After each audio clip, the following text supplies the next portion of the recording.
What is going on, guys? We are back with another video today, and I don't know if it's too early for a wishlist video, too late, but Madden 22 it's getting there. It's definitely getting there, but I wanted to make a wishlist video for the game, and how much of this will be similar to last year, I'm not sure, because obviously we know that EA has been slacking specifically in franchise mode, which a lot of this stuff will be franchise driven, but there will be, a couple of gameplay things. Obviously, the gameplay is far from perfect, but I have said in the past, and there's this issue across the board, pretty much every sports game I can think of, or at least that I've played, they're not the easiest to balance. They really aren't. It's tough because there's a lot of things in real life you can't implement into the game and vice versa. So, I'm not going to knock it too much, but there are some pretty obvious things we will mention. Also, the background gameplay, I know there's some people that actually go all out, and it's like a 200-hour edit, and, props to them, okay? Props to them. But I do not feel like looking through clips and games and this and that to try and enjoy some Superstar KO, okay? We stream it on twitch.tv/Jeromepkr quite a bit, and I never have anything to do with it. So here it is. Anyways, though, let's start with some of those ideas. I did also grab a decent bit of ideas from Slumped and Yoshi Blitz, who have commented on my videos in the past. So if you're still watching the channel, hey, thanks, man. Thanks, people. And of course, we're going to bring some of the things in. I don't remember exactly what they were, but, there may be some suggestions in here that they're like, oh, I did suggest that. Anyways, though, for gameplay, one of the biggest things that needs to be fixed is the blockers engaging with the nearest unblocked man. They just don't do it. They'll sit there and sit there and sit there. Just grab a guy. If you're not there in time and, he gets past you, fair enough. That's realistic. Not every lineman is the fastest in the world. And for a regular franchise gameplay, I want to see more variety on offense. Pretty much all we ever see are short plays, usually curls. We see drags or slants or just sit-down routes on the interior. And just speaking of that as well, I want to see the AI break more tackles. I want to see them spin. I want to see them juke, truck, stiff arm, all that stuff. We do see it, but it's not super common. We don't see it very often. It's mainly them just running as fast as possible. One of the other things, which is, kind of hard to balance, like we mentioned earlier, not everything can be vice versa realistic and all that, but I need to see less defensive mosses as, let's say, for example, in our Bulldogs franchise, we'll throw the ball up to a 6'8" Parham. I never want to see him just get mossed by some 6'1", 6 foot flat, or even smaller guy, which we see a lot, happen a lot. I'm not saying let Parham catch it every time, or the tall guy catch it, but maybe make the ball tip into the air. And if the ball tips in the air, there's a good chance to pick it up, okay? I just do not want to see these giant players getting mossed by defenders. There's just no way they're going to, maybe every once in a while they get a better jump, but there's no way they're jumping at the same time. They should just get a clean moss on a guy that's bigger, who should easily just knock it out if, let's say, they do get beat. Another situation that is kind of tough to implement, once again, because screens used to be really OP in Madden, but now they seem to just suck. The receiver, for one, specifically running backs, seem to just not even get out there. They get trapped in the O-line, and then the ball just goes flying out. But mainly, specifically, wide receiver screens have not been usable in ages. I know they have like jailbreak screens or whatever, but basic, screens that most teams run, like a 5-wide set, and they quick throw the bubble outside, it just doesn't work. Even if the defense is 10 yards off the line of scrimmage, they just break on the ball so quick before your guy can even accelerate, and it's even worse on next gen. Don't even try a wide receiver screen on next gen.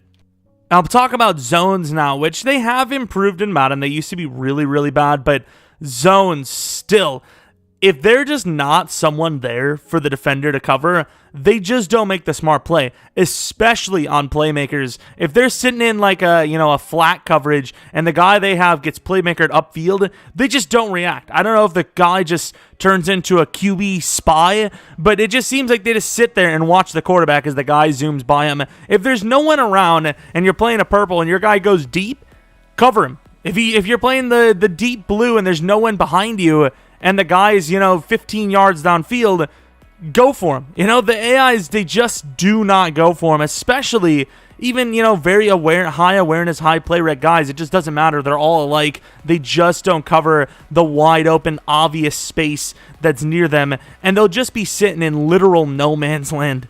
Also for play committing, now maybe not pass commits, because obviously pass commits you can get away with, a late run back to the running back. It's not going to cost you that much. But if you run commit, you can't have your guys run commit for 2 seconds, and then when everyone's 10, 15, 20 yards down the field, have them turn around. At that point, it's too late. They got to finish the play and hope they can get to the quarterback before he makes the user read. Simply put, there's just no way around it. And it would also take away that rare chance that somehow on a run commit, someone actually does back up in time to still cover something and pick it, which is just even more unrealistic.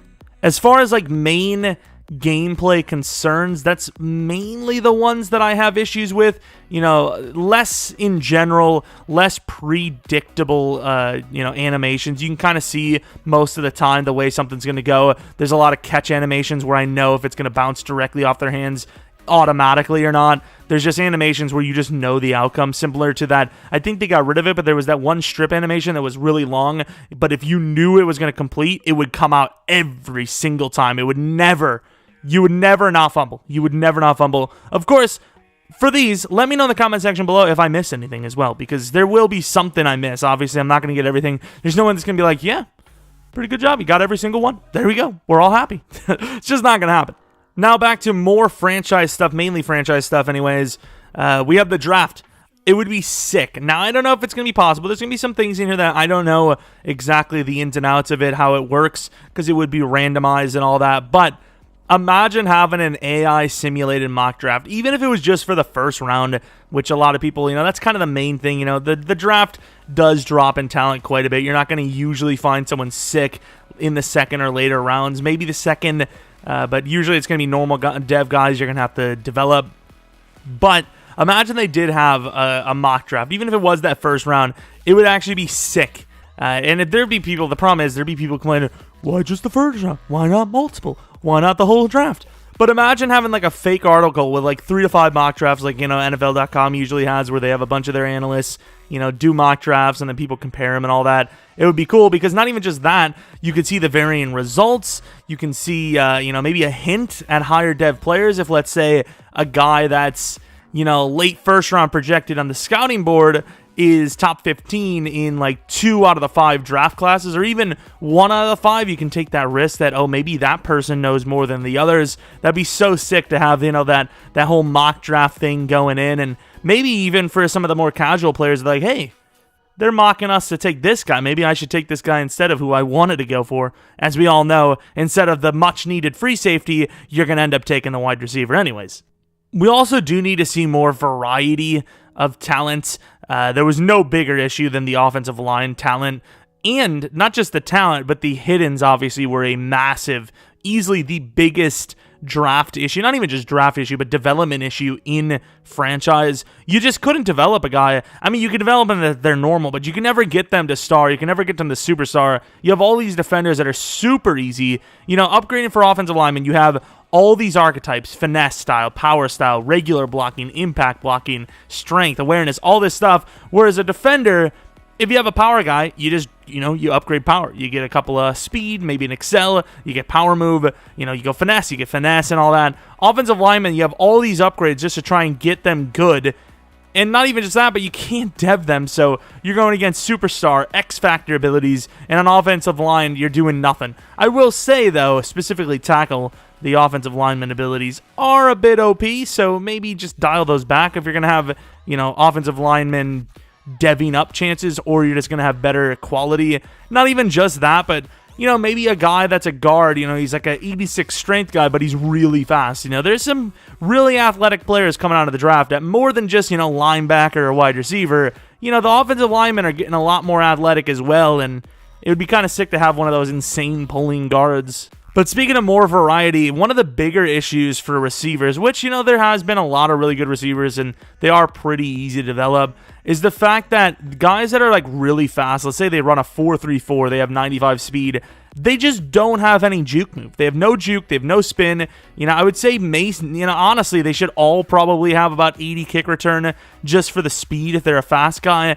88 plus juke, maybe 88 plus spin, something like that.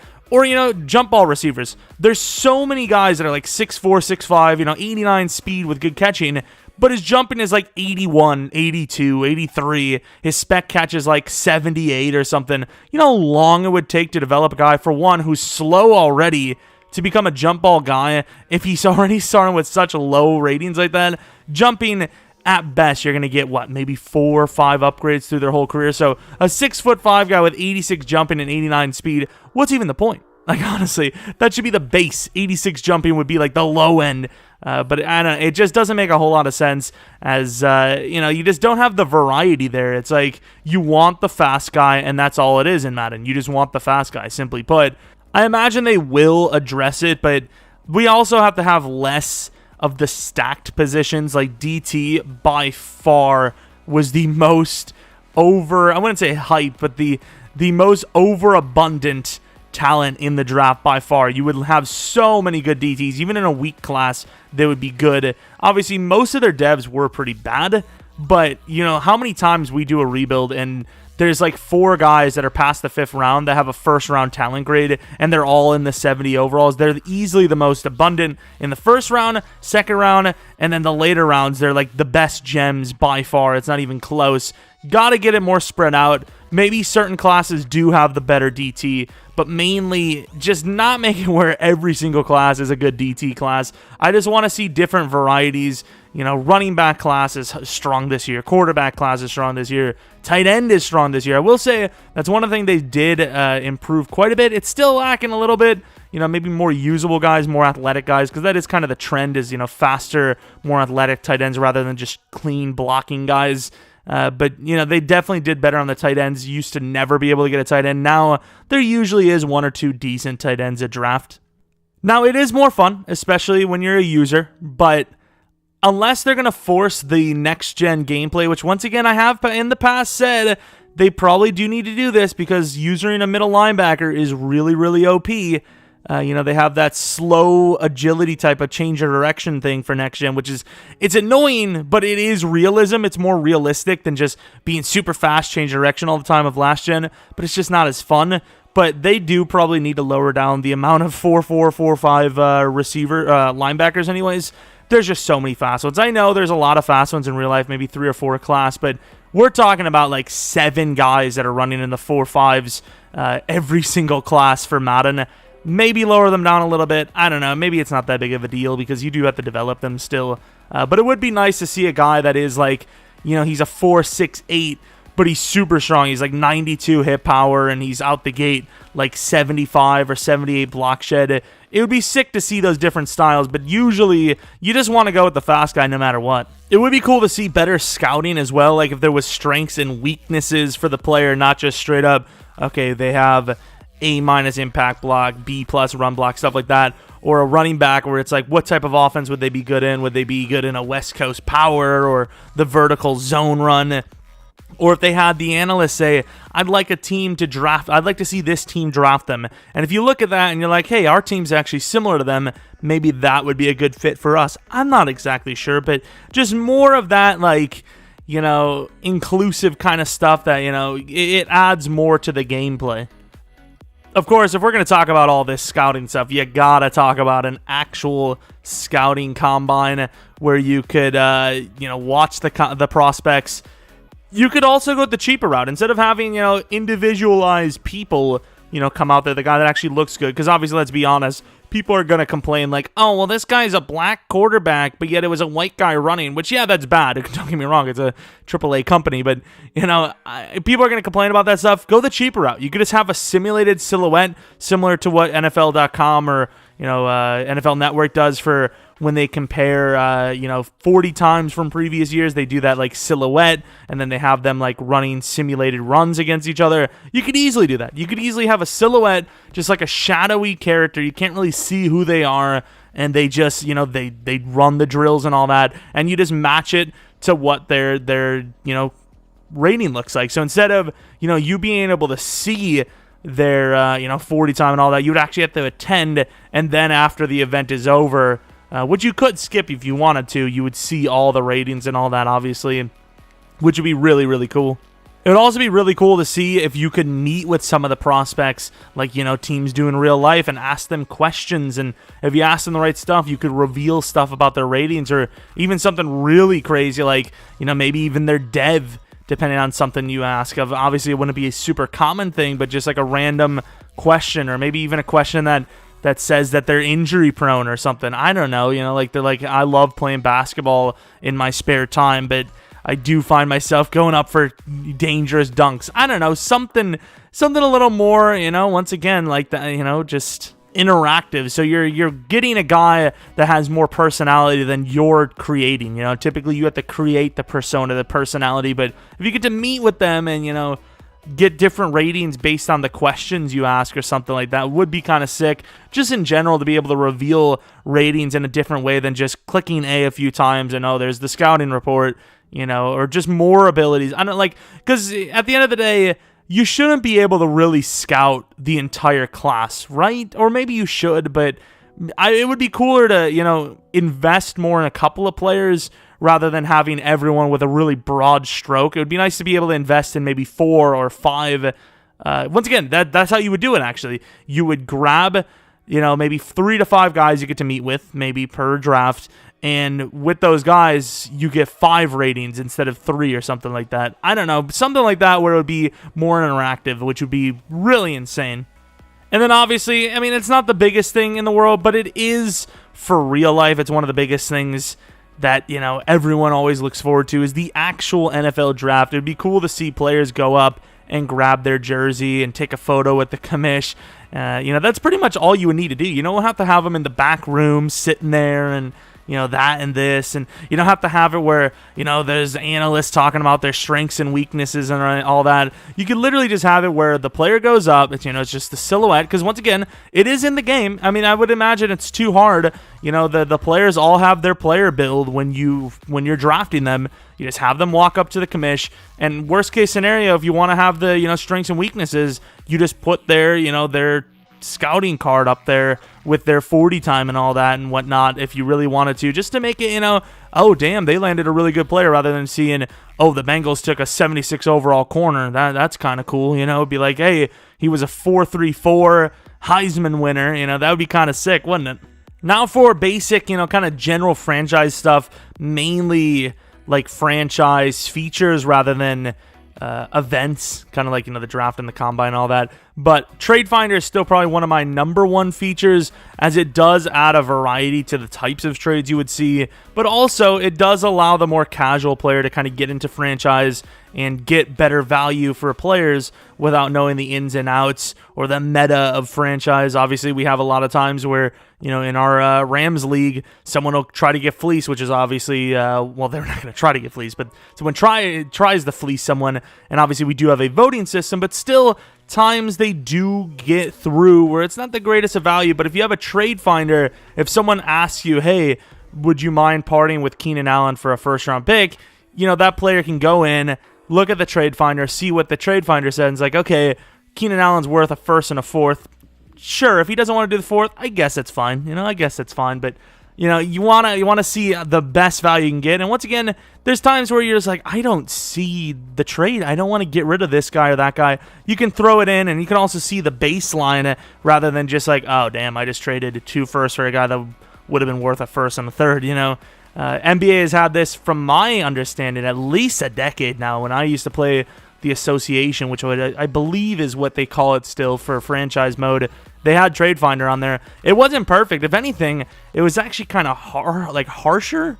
Like, a lot of times you would actually get like lesser value. Like, it would probably be like a 0.8 value rather than what you should have gotten. But in general, NBA used to be really harsh on the trades. So, I kind of like that, though. In real life, the trades do seem kind of like not valuable. Most of the time it is kind of like one-sided, right? In real life, like Damon Harrison being traded for, what was it, a 5th round pick?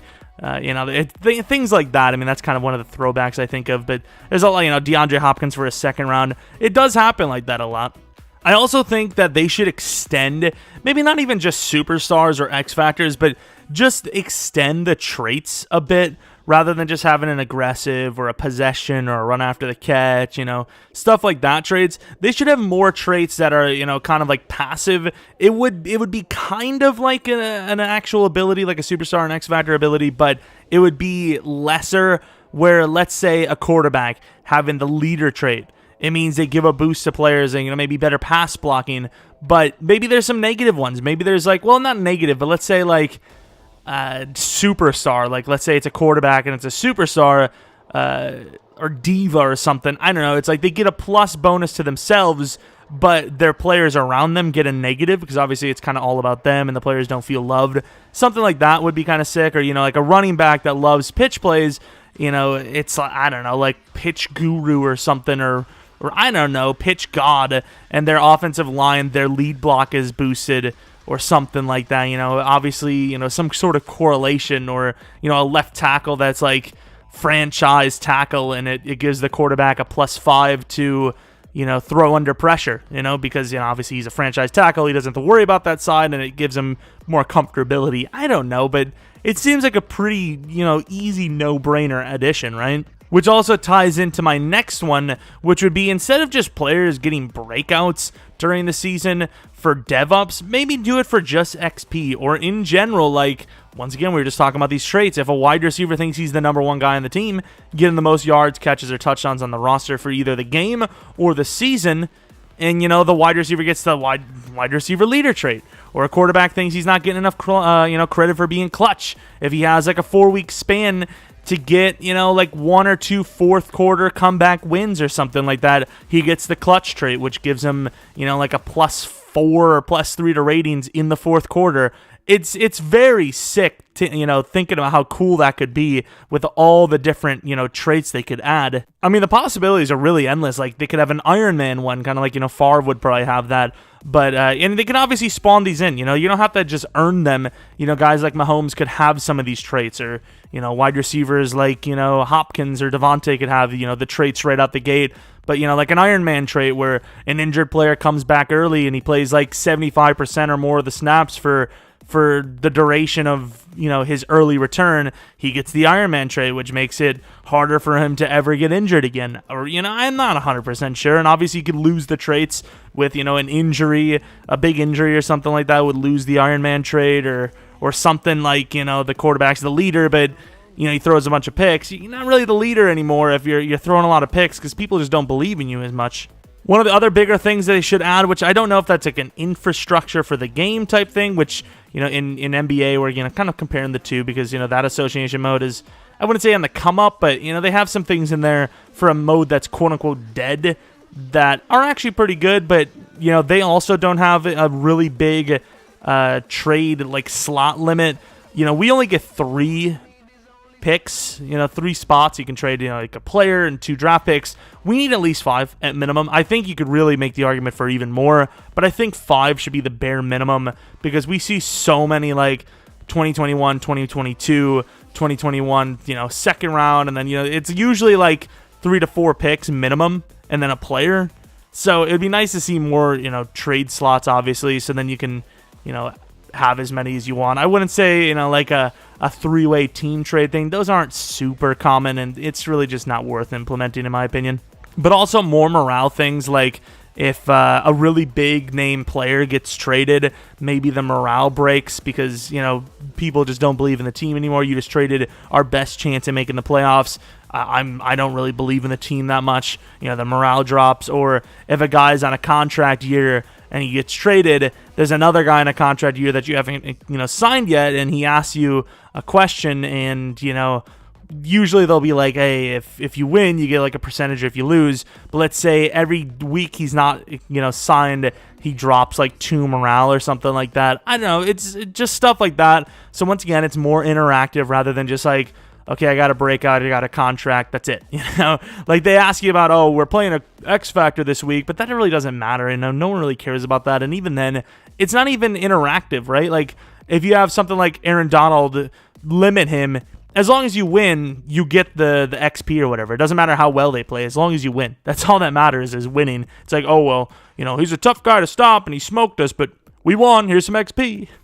And I know it'll never, ever happen again, and I don't even know why I'm even bringing it up, but concussions being back in the game, they probably should be, but I'm not going to go into this because let's be honest, I don't know if you would call it a political thing, but it's just not going to happen. They're not going to bring concussions back into the game. It's always been, I'm honestly surprised at this rate that there's even as much talk about concussions as there is in the NFL because it was such a hush-hush thing.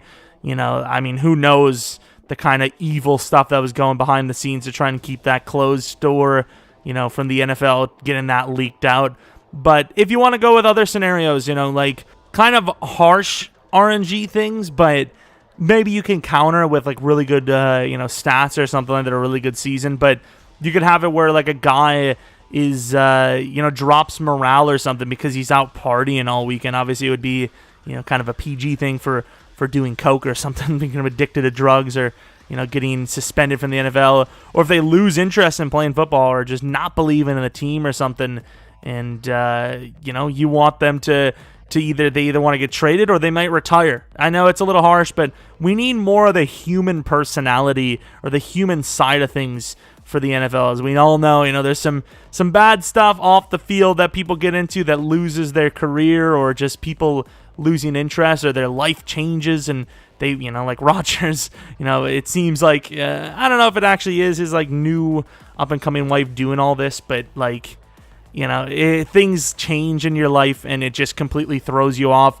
Just, stuff like that. Obviously, just unlucky RNG things, but I don't know, maybe like a backup player gets that because he's not, he's like, I don't know where I see myself in the future. If I can't even make the starter on this team, how am I ever going to be a starter? I don't know, but maybe think about adding that. Obviously, they'd have more time because they literally get paid to implement this stuff to outweigh, the benefits and the cons of adding something like that, which does kind of bring us into the holdouts and trade demands thing.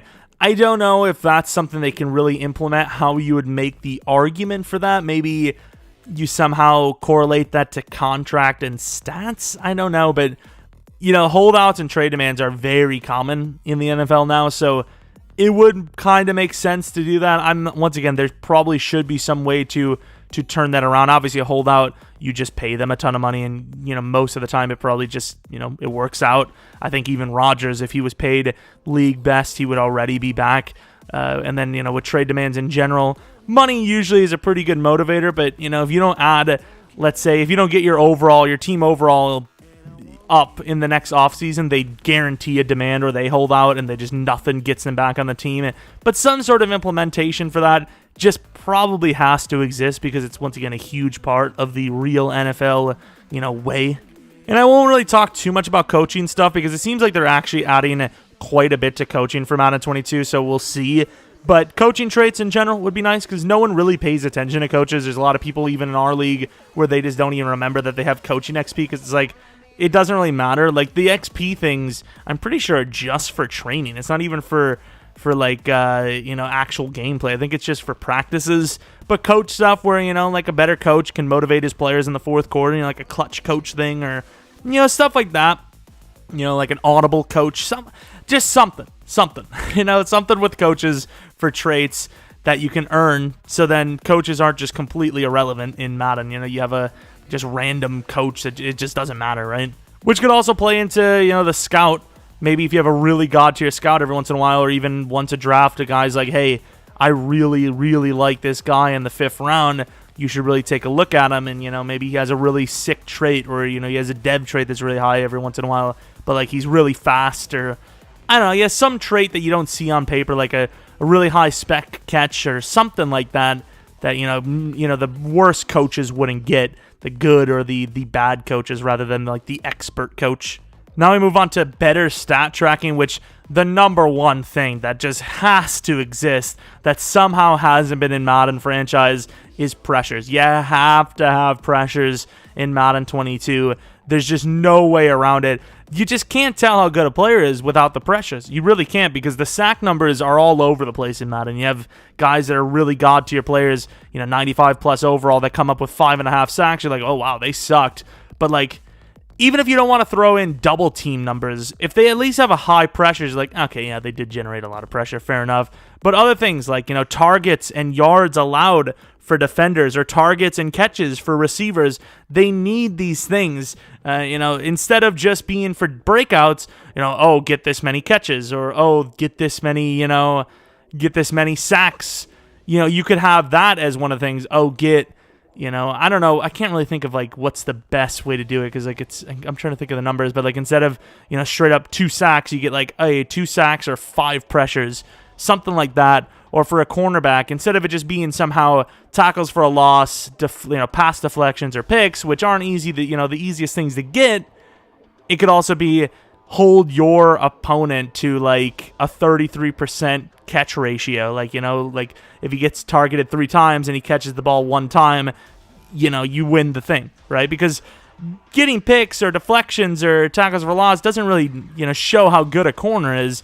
That just, could be not in the right place at the right time, or perfectly locking down their guy and not getting thrown to. So they need those stats. They just need them because it's more interactive for the players, especially in a user league where oh yeah, your guy had all those picks, but look at my dude. He was completely locked down, targeted 100 times and only gave up 20 catches or something.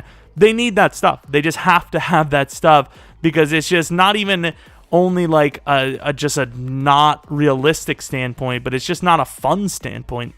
And maybe it's not the most morally sound thing, but let's be honest, teams do this in real life, I imagine.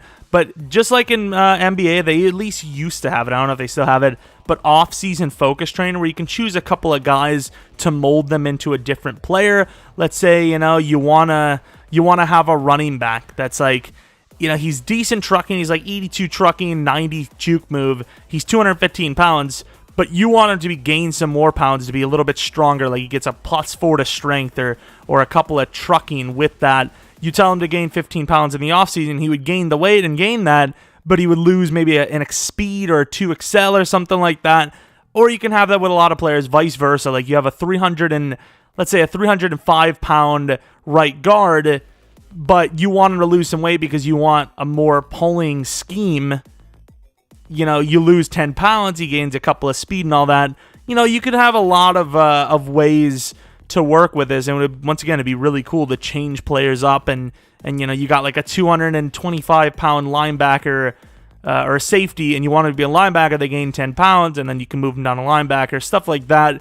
Maybe I don't know if I would say limit positional changes, but maybe have that as a league option. Positional changes are required by weight changes and all that, so you can turn that on or off, so then the league goes based on more traditional standards like that. Obviously players are constantly changing the mold of the way NFL positions are, but it's not a super common thing, so you would have to change them in the off season with weight or gains or losses, or just in general hey, I want my running back to focus on catching in the offseason. Doesn't even have to be weight related. They get a +4 to catching, something like that. You get 3 to 5 players or something like that to work on. It's very simple stuff that, once again, adds more interactive, fun things where it's not just certain points of the league year where you're gaining upgrades and all that. I also, like I said earlier, mentioned the offensive lineman upgrading. So, it's kind of shaky at the moment. It's real hit or miss. Not even really hit or miss. It's really 20% hit, 80% miss. But there needs to be better upgrading. I don't know if you change the way the terminology is, where it's hey, pass pro, run pro, strength. I don't know, some sort of change, because once again, the upgrades are just so bad. You take 5 to 8 games to get an upgrade point for an offensive lineman, and you get a +2 to finesse for pass block and 1 awareness. How in the hell are you ever going to upgrade that guy? What is that upgrade? What is that upgrade? It seemed like this year, power upgrading for offensive linemen was just the best one in general, which would leave you weak against finesse style guys. So I really don't know, but the upgrading needs to be more balanced, especially considering how easy it is to upgrade pass rushers. We mentioned earlier, but I got to reiterate it. And then pretty much for the final thing that I can really think of, I wouldn't say at the top of my head, because I actually kind of thought of a lot of this stuff and sat there and wrote it down. I'm kind of glancing on it just for reference, but there has to be a team uniform, team logo, and team stadium creator I cannot relocate to the same damn teams in franchise for the billionth time. Not only are they the same ones for like half a decade, maybe even longer, I can't even remember at this rate, but they're also just not even that realistic. Like, most of the team names are just so dumb. The color schemes are bad. And more importantly than the color schemes, there's no options. Like, you really have to choose. I think it's the middle selection, which gives you a chance to change the pants and top. Otherwise, you're literally stuck with a basic home and away. And I know in real life, typically teams do kind of stick with just home or away. But I like to have the option. You know, they have color rush uniforms and alternates in the game for a reason. Give me those options. You know, even as a season or two goes on, they're like, hey, do you want to add a color option to your, you know, your uniform? But obviously, you need to have a stadium creator. It goes more in depth. I wouldn't say, you know, like crazy in depth, but it just changed a few things. Like, instead of getting, you know, do you want a dome, this, and this, it would be like, okay, you chose a dome. These are the 5 options for the seating. These are the 5 options for the roof. This is the 5 options for what it looks like outside, because, you know, they could have like an overview when the game starts and at halftime show what it looks like and all that.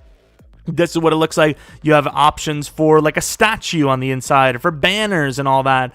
Obviously, for the uniforms, it would be a super in-depth thing. Like, it would be really in-depth where you would get to choose so many different things. It'd be kind of like a Call of Duty, like, emblem creator where you would have stripes and lines and things you could put in any color scheme you want, make the ugliest uniform you want, the best one you want.